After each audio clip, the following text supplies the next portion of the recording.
سے بہت سے مسائل ہیں جو میں بیان کرنے سے لیکن وقت نہیں ہے مجھے آگے جانا ہے. ہمیں اس وقت بہت زیادہ مقصد کی ضرورت ہے. ہمیں صحیح راستے پہ چلنے کی ضرورت ہے. اپنے آپ کو بچانے کے لیے, اپنی نسلوں کو بچانے کے لیے, پاکستان کو بچانے کے لیے, امت مسلمہ کی حفاظت کے لیے آپ سب کو دنیا کے مسلمانوں کی مدد کر سکتے ہیں. دنیا کے مسلمانوں پر روح دھارا کی مدد کب کر سکتے ہیں جب آپ آپس میں متحد کبھی ہو اور آپس میں محبت ہو. آپ پاکستان کے مسائل کا تب حل تلاش کر سکتے ہیں.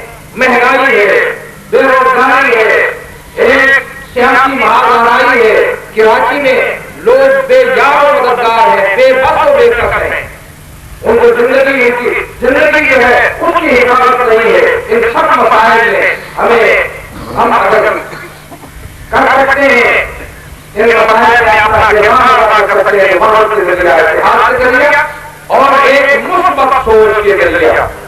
ہم مسلمان ہیں, قرآن ہمارے لیے رہنما ہے, پیغمبر کی سیرت ہمارے لیے رہنما ہے, اور اس سے رہنمائی حاصل کرتے ہوئے ہمیں علم حاصل کرنے کی طرف بڑھنا چاہیے. کیوں حاصل ہوتا ہے پوچھنے سے پتہ لگا حضرت ذکر ان کو تم لا تعلمون. قرآن نے بتا دیا کہ اگر نہیں جانتے ہو علم حاصل کرنا چاہتے ہو تو اہل علم سے ذکر سے پوچھو, پوچھتے رہو, علم حاصل کرتے رہو. ہمیں علم حاصل کر کے جہالت کی تاریخیوں کو دور کرنا ہے تاکہ کوئی ہمیں دھوکہ نہ دے سکے, کوئی ہمارے ساتھ فریب نہ کر سکے.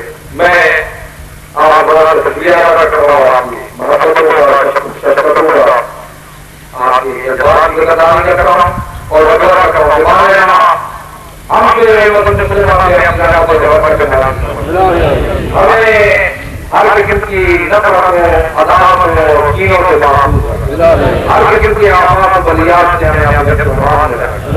شر شیطان سے, شر آزاد سے ہمیں بچا. جن مسلمانوں کے یہاں کوئی بیمار ہے اس کو شفا ہے, جن گھروں میں بے روزگاری ہے ہمارے یہاں روزگار عنایت فرما. اگر تندرستی ہے فراخت کی عنایت فرما. جو مقروض ہے ان کا قرض ادا فرما. جو اولاد ہے ان کو اولاد عنایت فرما. جن کے دلوں میں حاجات ہے ہمارے یہاں حاجات پوری فرما. سب کی توفیقات خیر ہے. بہت بہت شکریہ. آپ تشریف رکھیں, مجلس کا نظام جاری رہے گا. ملا سید قدیجہ صاحب خطاب فرمائیں گے جو مرکزی میں خود رہے. مولانا غلام عباس صاحب جو چہتے ہیں حسینہ کو خطاب فرمائیں گے. مجلس کا سلسلہ جاری رہے گا. غلام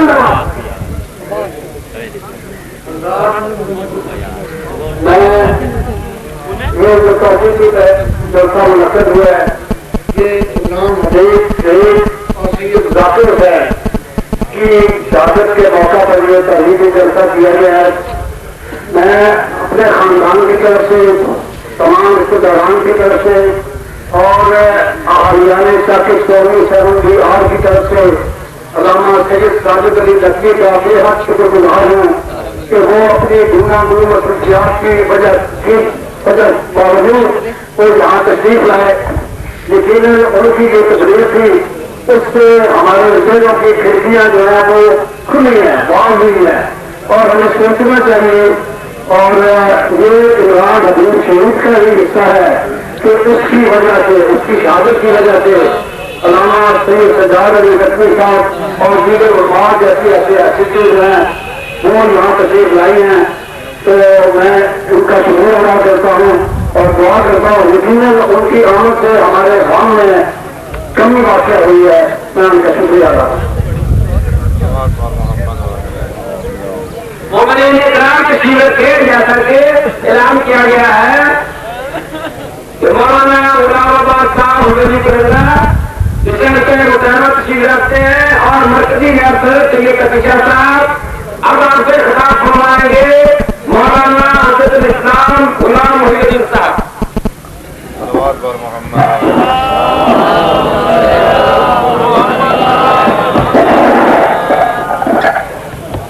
باغبان سے گزارش ہے کہ وہ آپ کی گاڑی پر پہنچ جائے اور جو ہمارے ساتھ ہیں وہ بھی گاڑی کے قریب پہنچ جائے.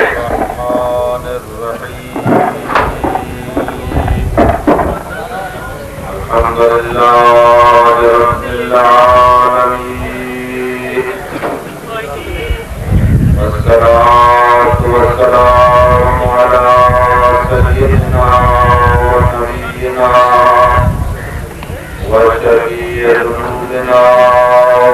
الذي بنفوسنا أبي القاسم محمد وآل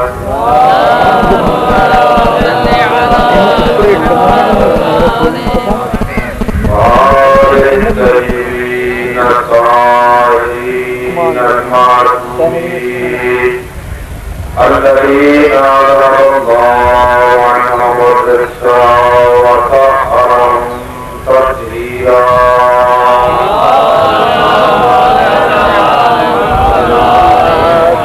ونعم الدائمة ولا أعلم أجمعين. أما بعد فقال الله سبحانه وتعالى في كتابه المجيد وفرقانه الحميد. بسم الله الرحمن الرحيم. هل يستوي الذين يعلمون والذين لا يعلمون؟ صلوات محمد رسول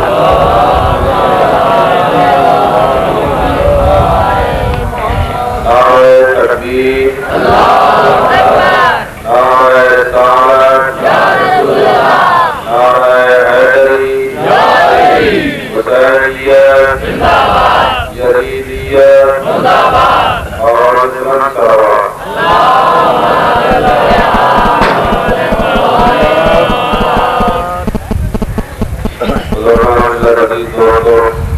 نوجوان بھائیوں، قرآن کی تبدیلی آپ کے سامنے ہے. قرآن شروع ہے، علماء کرام تشریف لائے ہوئے ہیں اور وہ اپنے بیانات عالیہ سے آپ کو مستفید فرمائیں گے. یہ درست ہے کہ طریقہ کار کے مطابق قائد محترم کو آخر میں دعوت کرنا چاہیے تھا، لیکن چند مجبوریوں کی وجہ سے وہ چند اور دعاؤں میں شرکت کرنا چاہتے ہیں. دیگر علماء کرام تشریف فرما ہیں. آپ اس مقصد کے لیے آئے ہیں اور جن شہیدوں کی روح کو خوش کرنے کے لیے آئے ہیں اس مقصد میں آپ کا وقت صرف ہونا چاہیے. میں مختصر کرنے کے لیے حاضر ہوا اور عنوان آپ کے سامنے ہے جس پر خطاب کرنا ہے. وہ اس کے لیے تمہید کی زیادہ ضرورت بھی نہیں. میں چند جملے عرض کروں گا اور اس کے بعد میرے بعد تشریف لائیں گے مولانا غلام آباد کرنگا کہ اسلام میں جس چیز کی سب سے زیادہ اہمیت ہے یا اسلام نے جس چیز کو سب سے زیادہ اہمیت دی، نماز سے بھی بڑھ کے، روزے سے بھی بڑھ کے، حج و زکات سے بھی بڑھ کے، اور جتنے واجبات ہیں ان سب سے زیادہ اس چیز کو اہمیت دی ہے وہ اہمیت علم ہے.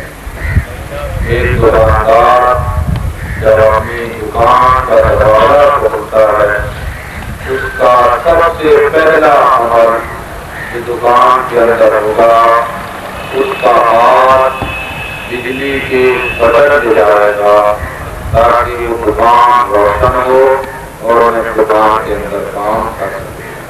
گھر میں داخل ہونے والا آدمی جب گھر کے اندر داخل ہو اسے پتا ہے کون سی چیز کہاں پڑی ہے، لیکن سب سے پہلا کام یہ کرے گا اپنے اس کمرے کو روشن کرے گا.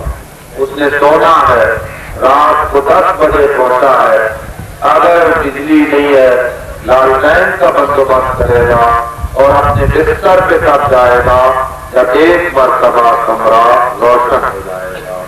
تو دین کے معاملے میں جب آدمی قدم رکھے، اسلام کو جب آدمی اپنائے تو سب سے پہلا عمل شریعت نے بتایا کہ کیا کرنا ہے. اپنے ضمیر کو، اپنے قلب کو، اپنے دماغ کو، اپنے دل کو علم کی روشنی سے منور کرے، 5 میں نمازیں پڑھے، روزہ رکھے، حج کرے، زکاتیں دے. جو عمل کرتا جائے گا بارگاہ پروردگار میں وہ قبول ہوگا.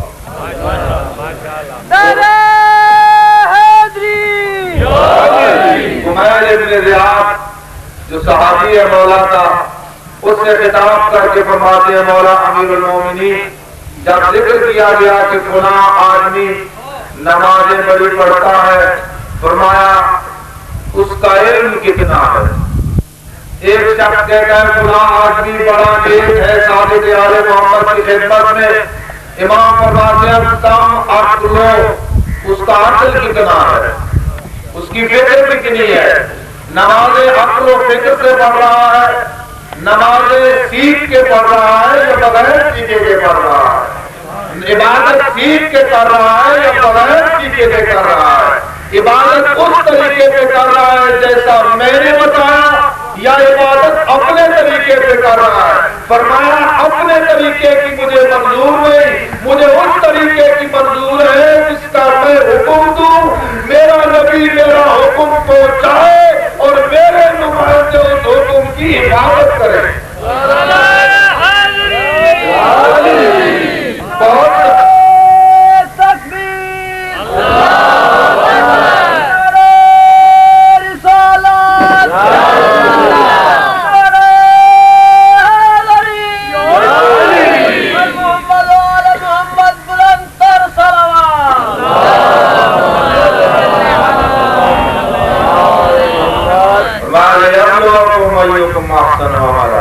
میں نے تمہیں پیدا کیا آزمائش کے لیے، میں نے تمہیں پیدا کیا امتحان کے لیے، تاکہ میں آزمائش کروں، میں امتحان کروں، کثرت عمل کا نہیں۔ لِيَبْلُوَكُمْ أَيُّكُمْ أَحْسَنُ عَمَلًا، یہ نہیں فرمایا میں دیکھوں زیادہ عمل کون کرتا ہے، ڈھیر عمل کون کرتا ہے۔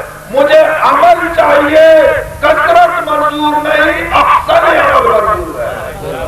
بہترین عمل کون کرتا ہے، اس طریقے کے مطابق کر رہا ہے جو مجھے منظور ہے یا اپنی مرضی کے مطابق کر رہا ہے۔ فرمایا جب انسان اس دین میں داخل ہو، اسلام میں داخل ہو، سب سے پہلا کام اپنے دل کو روشن کرے، اپنے دماغ کو روشن کرے۔ پیغمبر اسلام صلی اللہ علیہ وسلم نے جس چیز پہ سب سے زیادہ زور دیا، قرآن مجید کو آپ دیکھیں کہ جب حضور تشریف لائے اور حضور نے اعلان رسالت کیا، مکے کی ہر تلوار حضور کے خون کی پیاسی نظر آتی۔ حضور کو اس وقت سب سے زیادہ ضرورت تھی تلواروں کی۔ بہت ساری تلواریں آپ کے دفاع میں ہوں، بہت سارے ہتھیار آپ کے دفاع میں ہوں، حضور کی حفاظت کریں، لیکن اگر آیات مکیہ کی آپ تلاوت کریں کہ جو آیات مکے میں نازل ہوتی ہیں، میں نے جب قرآن مجید کی تلاوت کی میں حیران ہوا، میں نے تلوار کو نہ دیکھا کہ قرآن نے تلوار کی قسم کھائی ہو، نیزے کی قسم کھائی ہو، خنجر کی قسم کھائی ہو، برچی کی قسم کھائی ہو۔ حالانکہ ضرورت تھی، تلوار کے فضائل بیان کیے جاتے، نیزے کے فضائل بیان کیے جاتے، لوگ تلواریں لے کے آتے، برچیاں اور نیزے لے کے آتے، لاٹیاں لے کے آتے، پیغمبر کا دفاع کرتے۔ آیات مکیہ میں بھی اگر کسی چیز کی وضاحت کی گئی اور اگر کسی چیز کی فضیلت بیان کی گئی ہے تو قرآن یہ کہتا ہے نون والقلم، نون قسم ہے قلم کی۔ قرآن نے تلوار کو قابل قسم نہ سمجھا، قرآن نے قلم کو قابل قسم سمجھا۔ کیوں؟ وہ آلہ جس سے رگ حیات کٹتی ہے اسے قابل قسم نہ سمجھا گیا، وہ آلہ جس سے اقوام کی تقدیر بدلتی ہے اسے قابل قسم۔ اور حضور کے ارشادات میں جہاں مجاہدین کی ضرورت تھی، جہاں جانشاروں کی ضرورت تھی، جہاں جہاں فدا کرنے والوں کی ضرورت تھی، وہاں حضور یہ فرماتے ہوئے جاتے ہیں مداد العلماء افضل من دماء الشہداء، علماء کے قلم کی سیاہی شہداء کے خون سے افضل ہے۔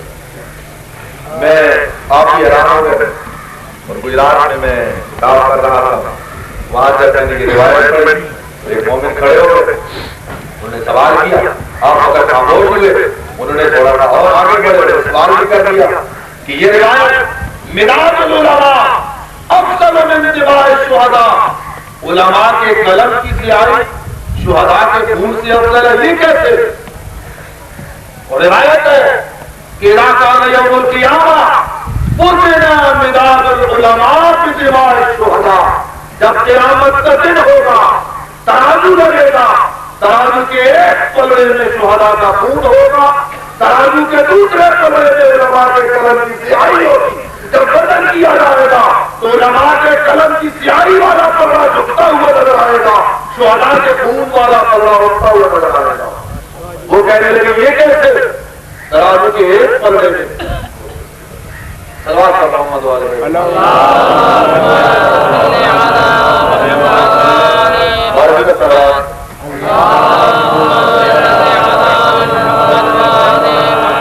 ترازو کے ایک پلڑے میں علماء کے قلم کی سیاہی اور ترازو کے دوسرے پلڑے میں سید الشہداء کا خون۔ یہ کیسے آپ نے بات کری؟ ترازو کے ایک پلڑے میں علماء کے قلم کی سیاہی، دوسرے پلڑے میں شہداء کربلا کا خون، اور جب وزن کیا جائے علماء کے قلم کی سیاہی والا پلڑا جھک جائے اور شہداء کے خون والا پلڑا اٹھ جائے۔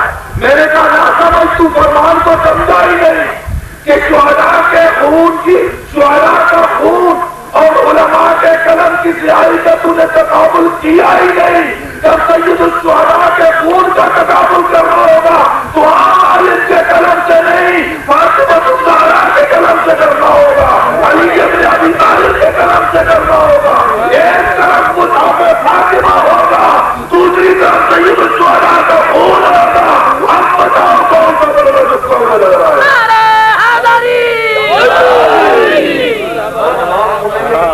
اپنی وصیت میں فرماتے ہیں ہمیں فخر ہے ہمارے پاس تفسیر فاطمہ موجود ہے۔ اس طرح پیغمبر تفسیر فرماتے ہیں، امام حسن سن کے آتے ہیں اور بیوی اسی وقت لکھ لیتی ہیں۔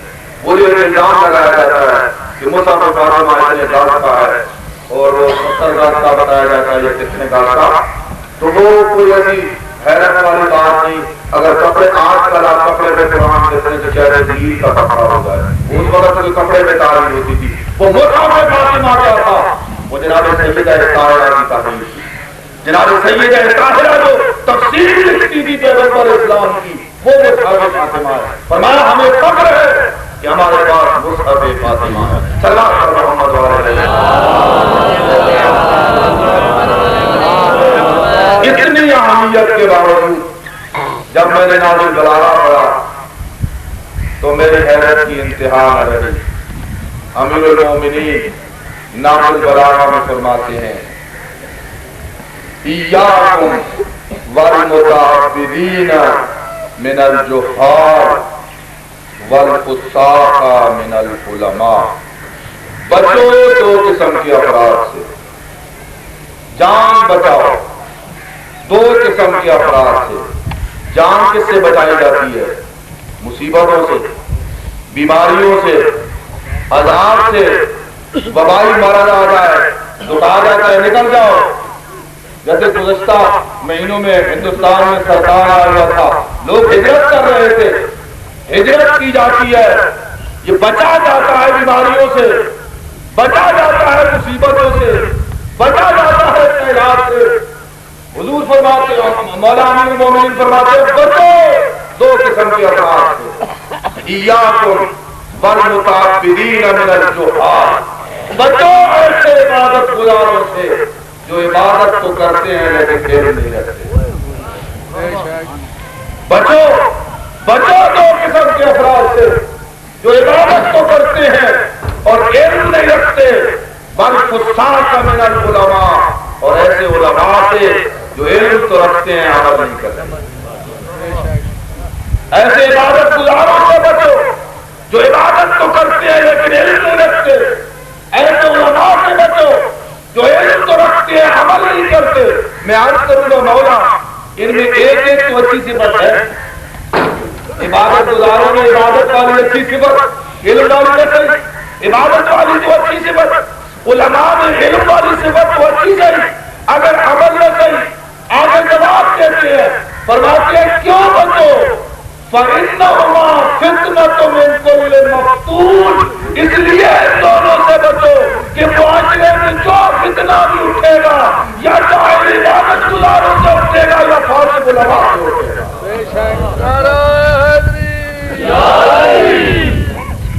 یا جاہل عبادت گزاروں سے فتنہ اٹھے گا یا فاسق علماء سے.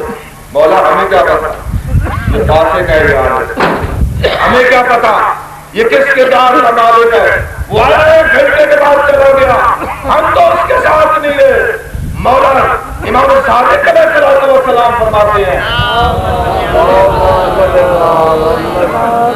میرے ماننے والوں ہماری طرف رجوع تو کرو. ہم نے یہ مسئلہ بھی حل کر دیا ہے.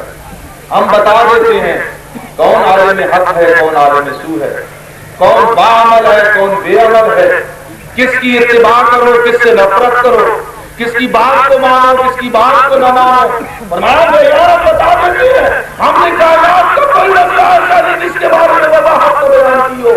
مولا فرمائیے فرمایا پہچانو اپنے زمانے کے علماء کو. نعم العمراء على باب العلماء وبئس العلماء على باب العمراء. اپنے زمانے کے علماء کو پہچانو. اگر تمہارے زمانے کے عمراء علماء کی کوٹیوں کا چکر لگاتے ہوئے نظر آئے تو سمجھو یہ علماء حق ہے. تمہارے زمانے کے عمراء, تمہارے زمانے کے ثروتمند اگر علماء کے دروازوں کا چکر لگاتے ہوئے نظر آئے تو سمجھو یہ علماء حق ہے. اور اگر بے عقل علماء اور اگر تمہارے زمانے کے علماء عمراء کے دروازوں کا چکر لگاتے ہوئے نظر آئے تو سمجھو یہ زمانے کے بدترین علماء. اور اگر اس کو یوں کہہ دوں تو زیادہ وضاحت ہو جائے گی. دیکھو اگر زمانے کے علماء حکمرانوں کے دروازوں کا چکر لگاتے ہیں تو یہ زمانے کے بدترین علماء ہوں گے. اور اگر وقت کے شہنشاہ ان کے قدموں پہ ہاتھ رکھتے ہوئے نظر آئے تو سمجھنا زمانے کے بہترین علماء.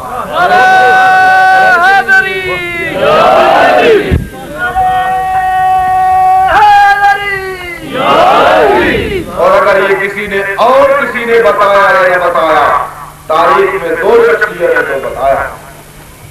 ایک اس شخصیت نے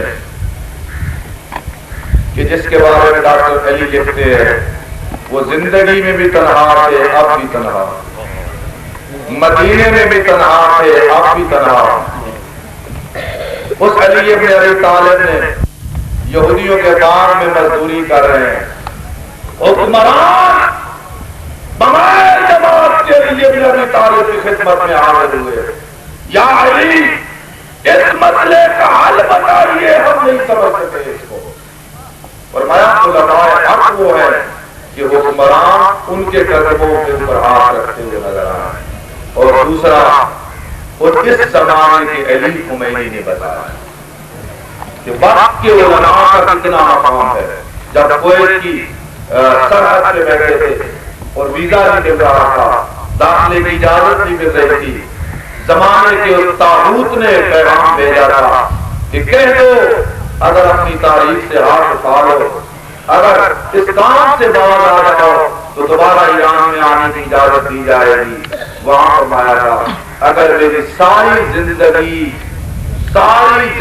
بارڈر پہ گزر جائے, ساری زندگی ایئرپورٹوں پہ گزر جائے اور دنیا کا میں چکر لگاتا رہوں, کوئی ملک مجھے داخل ہونے کی اجازت نہ دے, مجھے یہ منظور ہے اور تاریخ سے ہاتھ اٹھانا منظور نہیں.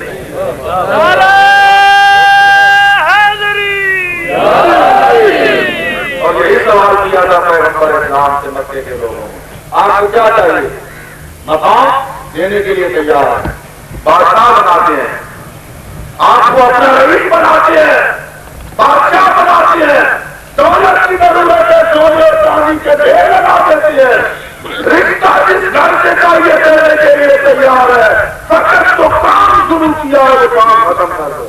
وہ تبلیغ نہ کرو, وہ تاریخ سے ہاتھ اٹھا لو. فرمایا تو یاد رکھو اگر میرے ہاتھ پہ سورج رکھ دیا جائے, دوسرے ہاتھ پہ چاند رکھ دیا جائے اور مجھے کہا جائے میں تاریخ سے ہاتھ اٹھا لوں, میں سورج کو بھی جھکا دوں گا, چاند کو بھی جھکاؤں گا, لیکن اس تاریخ سے کبھی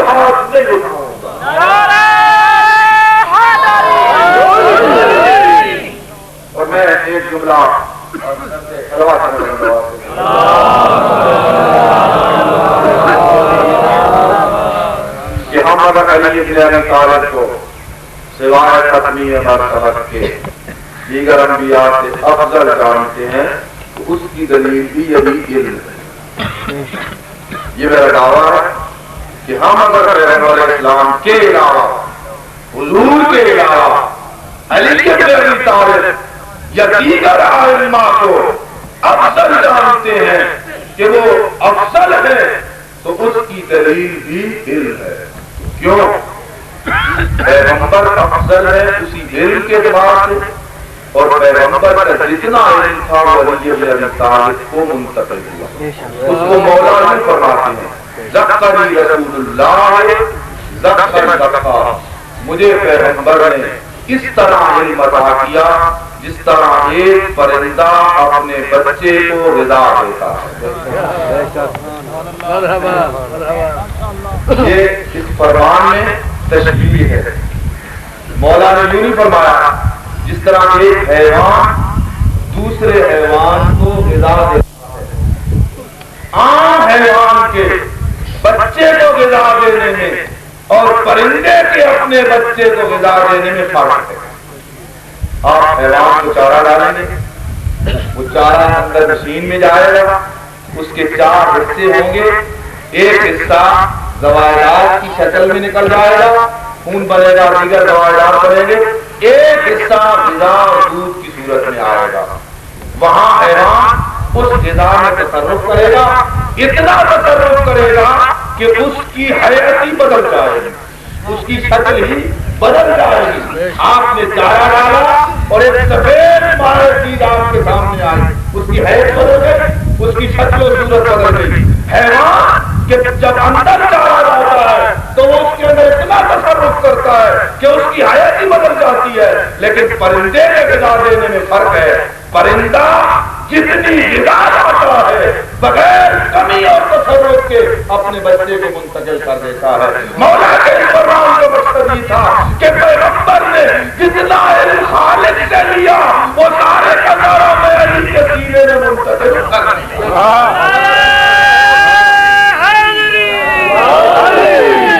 اور یہی وجہ ہے کہ یہاں سینے پہ ہاتھ رکھ کے کہتے ہیں یہ سینہ علم سے بھرا ہوا ہے کوئی سوال کرنے والا ہے نہ اپنے قابل ہے کہ ان کا علم عطا کروں نہ غیر قابل ہے کہ ان کو علم عطا کروں.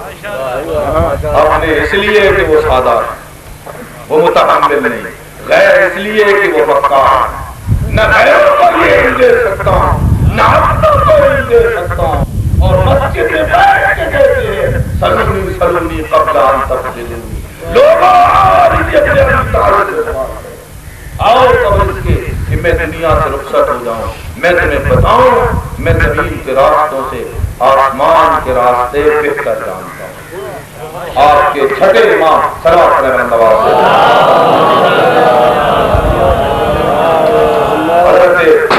حضرت موسیٰ اور حضرت خضر کا واقعہ بڑا مشہور و معروف. قرآن مجید میں 15ویں پارے کا آخری رکوع ہے 16ویں پارے کی ابتدا ہے. آج تو ہم میں سے ہر آدمی جب زمین پہ قدم رکھتا ہے تو ہم سمجھتے ہیں ہم جیسا اور کوئی نہیں.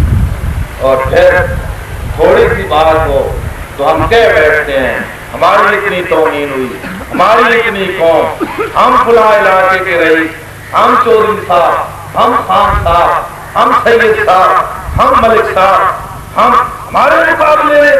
اور آئیے موسیٰ نے زبان سے کہا کہ میں سب سے بڑا عالم. موسیٰ نے یہ کسی کے سامنے زبانی کہا نہیں سوچا اس روئے زمین پر کوئی مجھ سے بھی بڑا عالم ہے. فقط سوچا کہتے ہیں خدا کو یہ سوچ بھی پسند نہ آیا. فرمایا جاؤ جاؤ خضر سے ملاقات کرو. حضرت خضر سے ملاقات ہوئی. کہا کچھ سیکھنا چاہتا ہوں. یہ قرآن مجید کا واقعہ ہے سارا. کچھ سیکھنا چاہتا ہوں. فرمایا میں سکھانے کے لیے تیار ہوں تم صبر نہیں کر سکتے. یعنی روگے صبر کا کیا معنی ہے؟ روگے گریا کرو گے. صبر کا معنی ہے بے جان اعتراض کرو گے. اور بے جان اعتراض وہی کرتا ہے علم نہیں رکھتا. وہی بے جائے کاج کرتا جو علم نہیں رکھتا. تم بے جائے کاج کرو گے, سوال کرو گے, فرمایا میں کوشش کروں گا, صبر کروں. وہ چلے, کشتی میں سراغ کیا, وہ بول پڑے کیا گھر کرنے کا پروگرام ہے, بچے کو قتل کیا, وہاں پہ بول پڑے, اس معصوم کو جس کا کوئی گناہ نہیں کیوں قتل کیا. دیوار استوار کرنے لگے, دیوار گری ہوئی تھی, بغیر معاوضے کے کام کرنا شروع کر دیا. جب محنت کرے تو مزدوری کرے, سامنے نہیں کہا کہ جائے کام کرو گے, جاؤ تمہاری راہ الگ میری راہ الگ. یہ اس کی تعبیر بھی آگے قرآن مجید ہے. 15ویں پارے کا آخری رکوع اور 16ویں پارے کی ابتدا. مولانا فرمان علی یا مولانا حافظ مقبول احمد کا ترجمہ پڑھ لینا, ساری تفسیر میرے کے بعد عرض کرنی اور عرض کرتا ہوں. مولانا سید ظفر حسین مرحوم خدا انہیں بری کے رحمت کرے, وہ فرمایا کرتے تھے اس مقام پہ میرے چھٹے امام فرماتے ہیں, اگر موسیٰ نبی خاموش رہتے تو حضرت خضر 70 ایسے مقام دکھاتے کہ موسیٰ حیران ہو جائے. اگر موسیٰ خاموش رہتے تو حضرت خضر 70 ایسے مقام دکھاتے کہ موسیٰ حیران رہ جاتے. فرماتے ہیں اگر میں فرزند رسول اس مقام پہ ہوتا, میں 70 نہیں, 700 نہیں, میں 70,000 ایسے مقام دکھاتا کہ موسیٰ بھی حیران رہ جاتے, خضر بھی حیران.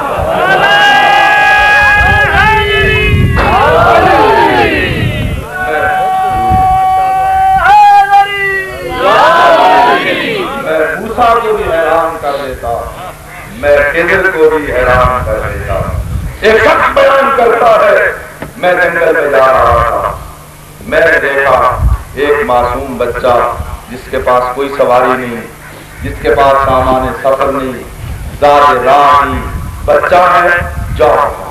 میں حیران ہوا, ریگستان کا سفر, دور دور تک آبادی نہیں, اس کے پاس ذات راہ نہیں, پتہ نہیں یہ بچہ کہاں جا رہا ہے. میں اس بچے کے قریب کیا, میں نے کہا اے معصوم کہاں جا رہے ہو, نہ آپ کے پاس سواری نہ جاگرا, کہاں کا ارادہ ہے, یہاں تو دور دور تک کوئی آبادی نہیں, کھانے پینے کو کوئی چیز ملتی نہیں. یہ شخص بیان کرتا ہے, معصوم کا جواب اپنی مثال تھا. معصوم فرماتے ہیں مرکبی رجلایا وذاتی تقوایا وقتی مولایا, میری سواری میرے 2 قدم ہے, میرا باجرا تقوی خدا بندی ہے, میں مولا کریم کی ملاقات کے لیے جا رہا ہوں, حج بیت اللہ کے لیے جا رہا ہوں. نعرہ حیدری.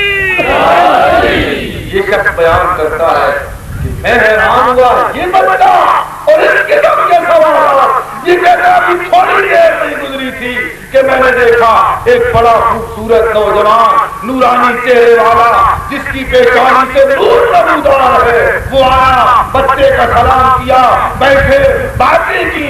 میں اپنی عقیدت کے حوالے سے اس کو یوں بیان کیا کرتا ہوں, ایسے بیٹھا جیسے ایک شاگرد استاد کے سامنے بیٹھا, اور وہ باتیں کرنے کے بعد فارغ ہوئے. یہ کہتا ہے میں اس نوجوان کے پاس گیا, میں نے نوجوان سے پوچھا, اے نوجوان, باوجود اس کے تو بڑی عظمت والا نوجوان ہے, تیری پیشانی سے دور نمودار ہے, لیکن مجھے بتا خود کون ہے اور اتنی عظمتوں کا مالک وہ بچہ کون ہے جس کا تو سلام کرنے کے لیے گیا تھا. وہ جوان یہ کہتا ہے میں خضر نبی ہوں, وہ امام زین العابدین ہے جس کا میں سلام کرنے کے لیے گیا تھا.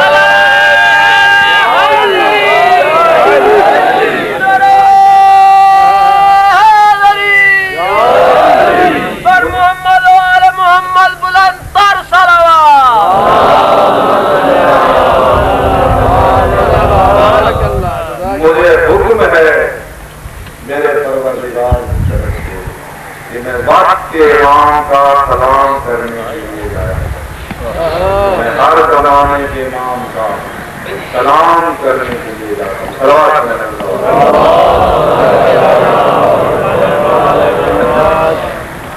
اس کے مجلس ہے شہید عمران حبیب اور سید ذات حسین رضوی کے سارے ثواب کے لیے, اور یہ خبر بھی آپ کے لیے یقیناً دکھ کا باعث ہوگی کہ شہید ذات حسین جن کی والدہ پہلے سے فوت ہو چکی تھی اور والد بیٹے کی خبر موت کی خبر سن کے دنیا سے رخ کر خبر نہ کر سکا، اپنے بیٹے کی مصیبت کو برداشت نہ کر سکا۔ یہ دونوں شہید یہ اکٹھے دفن ہیں۔ آپ بجائیں ظاہری گزارش شہداء میں ایک لیک راستے تھے، معصومین کے راستے تھے، اور انشاءاللہ وہ تحریر بھی جو شہید عمران حبیب نے اپنی زندگی سے چند روز پہلے لکھی گھر بھیجنے کے لیے، وہ بھی سنائی گئی ہے یا آپ کو سنا دی جائے گی۔ اور یہ خوش قسمت ہے ماں باپ کہ بیٹے کی قبر پہ سے پہنچ گئے، اور خوش قسمت ہے ماں باپ کسی کو پاکستان کی نامور شخصیت نمائندہ ولی فقیر تعزیت کے لیے حاضر ہوئے، لیکن میں جب کربلا کی نظر دوڑاتا ہوں تو مجھے جنازے زیر آسمان نظر آتے ہیں، کوئی دفن کرنے والا نہیں، مجھے بے تشریفیاں نظر آتی ہیں جنہیں اجازت نہیں اپنے بھائی کی یاد میں بیٹھ کر سکتے، مجھے وہ بیٹیاں نظر آتی ہیں جنہیں یہ اجازت نہیں جو جا کے اپنے بابا کی لاش پہ رو سکتے۔ اور اگر ہم اپنے آپ کو تسلی دے سکتے ہیں تو فقط یہ واقعہ کربلا ہے جس کو نظروں کے سامنے رکھ کے ہر مصیبت سے ہم تسلی دے سکتے ہیں۔ ہزاروں اصل عاشور کو جواب کے مولا کا کوئی نہیں رہ گیا، سارے مار گئے اور آخری بار الوداع کرنے کے لیے آئے۔ امام نے کئی وصیتیں کی جن میں سے دو کا تذکرہ کروں گا۔ اپنی بہن کے پاس آئے، یا اختی لا تذکری فی صلاۃ اللیل، بہن زینب مجھے نماز شب میں نہ بھولنا، مجھے نماز تہجد میں نہ بھولنا میری بہن۔ اور دوسری وصیت یہ تھی، ہے میری بہن میں جا رہا ہوں، میری یہ 3 سالہ بچی آپ کے حوالے ہے۔ مولانا سے زبردست مصطفیٰ کا تجربہ بچی کا نام نہیں ہے کتاب میں، بچی البتہ اتنا ہے 3 سالہ بچی اللہ تعالیٰ شان غریبہ ہو گئی، بیویاں کربلا سے کوفہ اور شام کی طرف روانہ ہو گئی۔ یہ 3 سالہ بچے صاحبان اور آپ موجود ہے، آپ اپنے بچوں پہ نظر رکھیں اور دیکھیں 3 سالہ بچے کیسی باتیں کر رہے ہیں۔ یہ 3 سالہ معصومہ نے کئی مرتبہ سفر میں پھوپھی سے پوچھا، پھوپھی ابراہم میرے بابا کہاں گئے؟ جب بھی پوچھتی پھوپھی ابراہم میرے بابا کہاں گئے؟ جناب میرا بیٹا تمہارے بابا سفر پہ گئے۔ اگر زندان میں یہ قید ہو جاتا ہے قافلہ، ایک مرتبہ بچی پوچھتی ہے پھوپھی ابراہم میں جب سوال کرتی ہو میرے بابا کہاں گئے؟ آپ فرماتی ہے قبر میں گئے۔ جو آدمی سفر پہ جاتا ہے واپس پلٹ کے نہیں آتا، کیا میرے بابا قبر میں گئے تو واپس پلٹ کے نہیں آئیں گے؟ اللہ ایک بیوی نے دیکھا کہ جناب ام کلثوم کی حالت متغیر ہے، پریشانی زیادہ ہے، گریا بڑھ گیا ہے۔ جناب زینب کے قریب بلایا اور کہا ام کلثوم میں آپ کو چند روز سے دیکھ رہی ہوں کہ آپ کی حالت بڑی متغیر ہے، پریشان ہے، بڑھ گیا ہے، جتنے مسائل تیرے اوپر آئے اس سے کم میرے اوپر نہیں ہے، لیکن چند دنوں میں تو نے اپنی حالت تبدیل کی ہوئی ہے۔ اللہ بی بربادی ہے میں بھائی کی زیبہ کے ساتھ اسلام کے نماز کری تھی، شام تک رہتا لوگ اپنے گھروں کو جا رہے تھے، اپنے بچوں کی انگلیاں پکڑے ہوئے تھے۔ ایک معصومہ نے مجھ سے پوچھا پھوپھی اماں یہ لوگ تو آ جا رہے ہیں، میں نے کہا بیٹا اپنے گھروں کو جا رہے ہیں۔ بچی کہتی ہے پھوپھی اماں کیا کوئی ایسا وقت آئے گا